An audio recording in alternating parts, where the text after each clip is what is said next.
Bé, Maria, explica'ns què és el que ens has portat avui per acompanyar aquestes costelles de porc. Bé, el que us hem portat ha sigut un vi del Montsant. Montsant està al sud, prop de Tarragona, més o menys, i és el que queda al voltant del Priorat. O sigui, són vins amb certa similitud a les característiques del Priorat. Es diu Mascollet i és de la cooperativa Capçanes. És un vi que fa una cooperativa i que realment recomano visitar si algun dia passeu per allà a PortAventura o alguna cosa d'aquestes i teniu un... Ja sé que si vas a PortAventura és complicat, no? Però, si podeu escapar-vos, és un lloc molt especial, a més la gent és un tracte espectacular.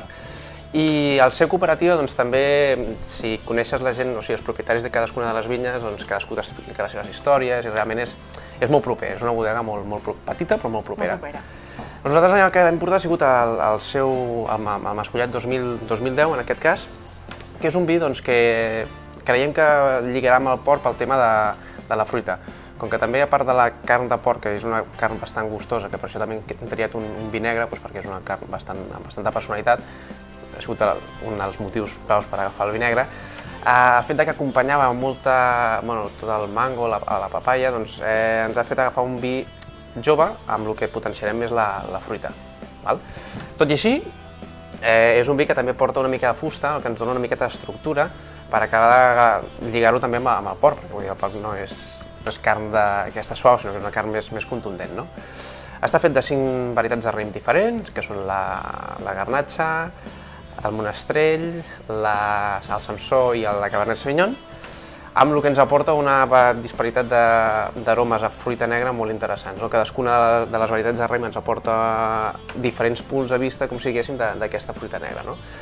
A més, també ens aporta uns punts balsàmics, amb aquest suquet del porc que acabarà sent, vull dir, crec que pot ser, ho enganxa molt bé. Amb nas també, el fet de portar aquest cupatge de 5 raïms diferents ens aporta molta fruita, sobretot negra, amb un punt que també notarem a fusta, perquè és un vi que també passa sobre uns 9 mesos en botes de roure americà.